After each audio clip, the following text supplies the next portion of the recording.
اس نے دنیا دیکھی ہوئی ہوتی تو بیٹا کہتا ابا کا وقت بھی آ گیا تھا، ابا چلے گئے۔ لیکن ذرا سوچیں کہ اگر ایک باپ کو اپنے جوان بیٹے کا لاشا اٹھانا پڑے نا تو اس کی کمر ٹوٹ جاتی ہے، اس پر قیامت صغریٰ برپا ہو جاتی ہے۔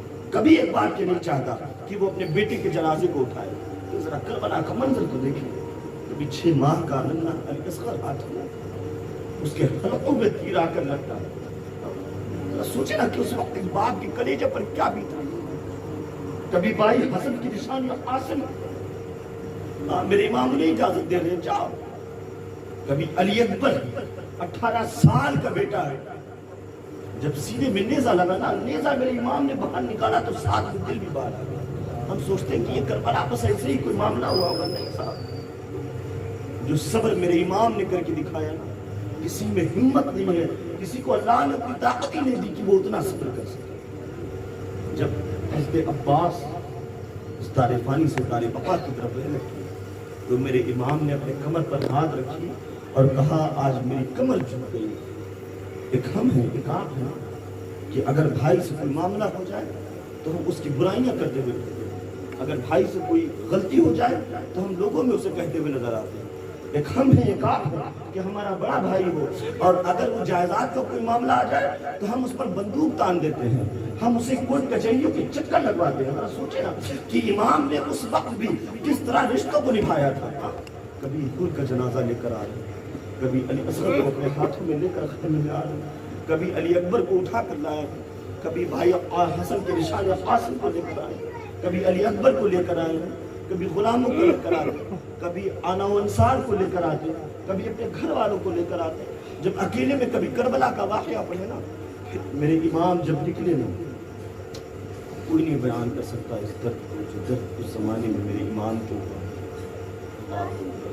سوچے ذرا کہ میرے امام کا جب وقت شہادت ہے، میرے امام کا آخری سجدہ نا وہ تیروں پر تھا۔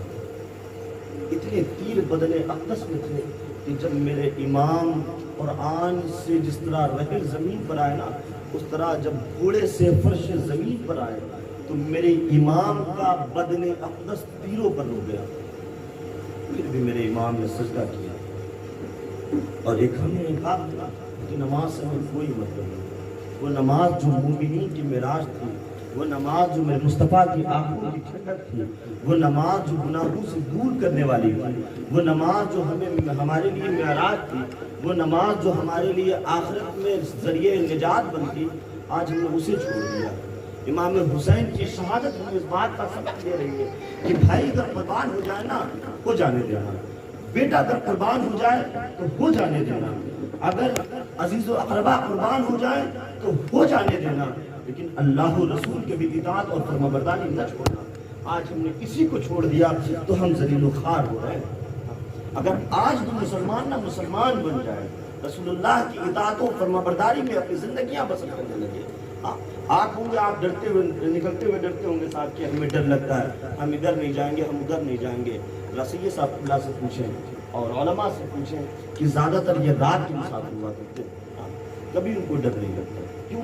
کیونکہ یہ اللہ و رسول کے بھروسے نکلتے ہیں، اللہ و رسول کے بھروسے نکلتے ہیں۔ اعزاز محترم، شاید وقت اس بات کی اجازت نہیں دیتا کہ میں زیادہ دیر آپ کے سامنے رہوں۔ خیر، امام حسین رضی اللہ تعالیٰ عنہ سے ٹوٹ کی محبت کریں، ان کی اہل بیت سے، رسول اللہ سے اور رسول اللہ صلی اللہ علیہ وسلم پر کثرت سے درود پاک پڑھیں۔ درود پاک گناہوں کو مٹانے کا سب سے بہترین ذریعہ ہے۔ جو بندے مومن ایک مرتبہ درود پاک پڑھے گا، اللہ اس پر 10 رحمتیں نازل کرے گا اور اس کے 10 گناہوں کو بخشے گا، اس کے 10 درجات بلند کرے گا۔ سب سے بہتر امام کی بارگاہ میں خراج عقیدت اگر آپ پیش کرنا چاہتے ہیں، آپ سبیل نہیں پیسہ ہے مت لگائیں، آپ نہیں کچرا کر سکتے مت کیجیے، آپ نظر و نیاز کا اہتمام نہیں کر سکتے مت کیجیے، وہ کام تو کیجیے نا جو بغیر پیسے کا ہوتا ہے۔ زیادہ سے زیادہ قرآن کی تلاوت کریں۔ سوچیے نا کہ میرا امام ہے، نو کے نیزہ پر میرے امام کا سر ہے، یزیدیوں میں آج بھی میرے امام کا سر سب سے بلند ہے، اور اس نو کے نیزہ پر بھی میرا امام قرآن کی تلاوت کر رہا ہے۔ وہ سر کٹ کر بھی سر بلند رہا، کیسا سر تھا کہ کٹ کر بھی سر بلند رہا۔ میرے امام قرآن سے اتنی محبت فرماتے کہ نو کے نیزہ پر آپ کا سر ہے، پھر بھی آپ قرآن کی تلاوت کر رہے ہیں۔ اور ہمارے یہاں قرآن کھولی جائے گی جب ابا یا اماں میں سے کسی کا انتقال ہو جائے، جب گھر میں کوئی جھگڑا ہو جائے کہ اب بغیر قسم کے کام نہیں چلے گا تو قرآن کھاؤ قسم۔ جب ابا اماں کا انتقال ہو گیا، اچھا افسوس بالائے افسوس یہ کہ ہم خود قرآن پڑھنا ہی نہیں جانتے۔ اللہ بھلا کرے ان مدارس کا، ان علماء کا، ان حفاظ کا، ان ائمہ کا، کہ اگر یہ آج نہ ہوتے تو جس طرح ہمارے والدین قرآن کی تلاوت کو اور اس کے اصال ثواب کے لیے ترس رہے ہوں گے، کل کو ہم اسی طرح ترس رہے ہیں۔ ہم خود نہیں پڑھنا جانتے، یہ افسوس کی بات ہے کہ نہیں، ہم ڈاکٹر بھی ہو گئے، انجینئر بھی ہو گئے، ہمارے پاس روپیہ بھی بہت آ گیا، ہم مالدار بھی بہت ہو گئے، لیکن قرآن اتنی بھی نہ آئی کہ ہم بسم اللہ صحیح سے پڑھ سکیں۔ میرے امام تو لوگ کے نیزہ پر بھی قرآن پڑھ رہے تھے، اور آج حسین پاک کا نام لیوا تھا۔ عالم یہ ہے کہ اسے دیکھ کر بھی قرآن پڑھنا نہیں آتا۔ اب سوچیں اگر آپ کو قرآن پڑھنا نہیں آتا تو آپ کی نماز کیسے ہوگی؟ اگر آپ کو قرآن پڑھنا نہیں آتا تو آپ تلاوت کیسے کریں گے؟ اگر آپ کو قرآن پڑھنا نہیں آتا آپ اپنے والدین کے لیے سارے ثواب کیسے کریں گے؟ میں تو والدین سے یہ بات گزارش کروں گا کہ اگرچہ آپ انگلش پڑھائیں میں اس کا مخالف نہیں ہوں، لیکن ساتھ ساتھ اتنا قرآن ضرور پڑھا دیں کہ جب قبر کی تنہائی ہو، وہاں کا اندھیرا ہو، وہاں کی تاریکی ہو، تو جب آپ اس بات کا انتظار کر رہے ہوں اے کاش میرے گھر سے کوئی آئے مجھے سارے ثواب کرے، اے کاش کوئی میری قبر پر آئے قرآن کی تلاوت کرے، اے کاش کوئی آئے قرآن کی تلاوت کرے جس سے میرے قبر میں نور ہو جائے، تو یہ کاش آپ کو نہ دیکھنا پڑے۔ جب آپ قبر میں جائیں تو نئی روز تو ہر جمعہ کو آپ کے بچے ضرور آپ کے قبر پر آ کر قرآن کی تلاوت کرے جس سے آپ کو سکون میسر آئے۔ میرے مصطفیٰ کریم علیہ السلام نے ارشاد فرمایا جو بندہ مومن ہر جمعہ کو اپنے والدین کی قبر پر جاتا ہے تو اللہ اس جانے والے کو اور جو قبر میں ہے دونوں کا شمار بخشے ہوئے لوگوں میں کر دیتا ہے۔ میرے مصطفیٰ کریم علیہ السلام نے فرمایا بروز حشر کچھ ایسے بھی لوگ آئیں گے کہ وہ دیکھیں گے کہ ان کے لیے ثواب و رحمت کے پہاڑ ہیں، وہ عرض کریں گے مالک و مولا ہم نے اتنی نیکیاں نہیں کی تھی، یہ ثواب و رحمت کے پہاڑ ہمارے لیے کیسے ہیں؟ تو میرا رب فرمائے گا کہ تم اپنے پیچھے نیک اور صالح اولاد چھوڑ کر آئے تھے، وہ تمہارے لیے دعائے مغفرت کیا کرتی تھی، یہ اسی کا اجر ہے جو آج پہاڑ کے شکل میں تم دیکھ رہے ہو۔ اگر آپ اپنے بچوں کو نمازی بنائیں گے تو جب بھی وہ نماز پڑھیں گے تو دعا کریں گے اللہم اغفر لی ولی والدی وللمؤمنین یوم یقوم الحساب، اے اللہ میری بھی مغفرت فرما، میرے والدین کی بھی مغفرت فرما دے، تمام مومنین کی بھی مغفرت فرما دے۔ تو یہ آپ کے لیے ایک کام ہے کہ اگر آپ حسین اعظم سے سچی محبت کرتے ہیں تو اپنے بچوں کو قرآن کا قاری بنائیں، دین کا عالم بنائیں، ان کو فقیہ بنائیں، تاکہ انہوں بھی آپ کا یہ پتہ چل سکے کہ آپ کے حقوق کیا ہیں۔ آپ دنیا پر ذرا غور کریں کہ ایسے بھی لوگ ملیں گے جن کے بچے ڈاکٹر ہیں، انجینئر ہیں، اچھے سے اچھا کھاتے ہیں کماتے ہیں، لیکن ان کے والدین اولڈ ایج ہوم میں پڑے ہوئے ہیں۔ وجہ کیا ہے؟ انہوں نے اپنے بچوں کو عالم دین میں بنایا۔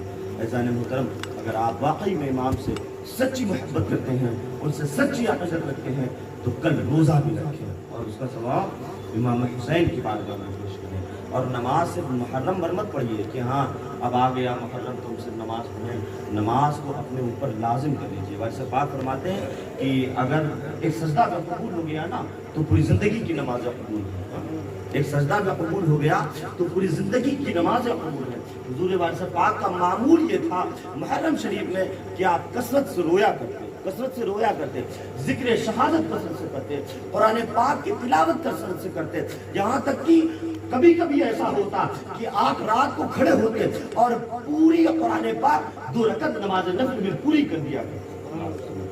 تو جو یقیناً کہ بزرگوں کے نقوش قدم ہمارے لیے مشعل راہ ہے، ان کے نقوش قدم کو اگر ہم اپنے لیے مشعل راہ بنا لیں تو ہماری زندگی بھی کامیاب ہوگی، ہماری آخرت بھی کامیاب ہوگی۔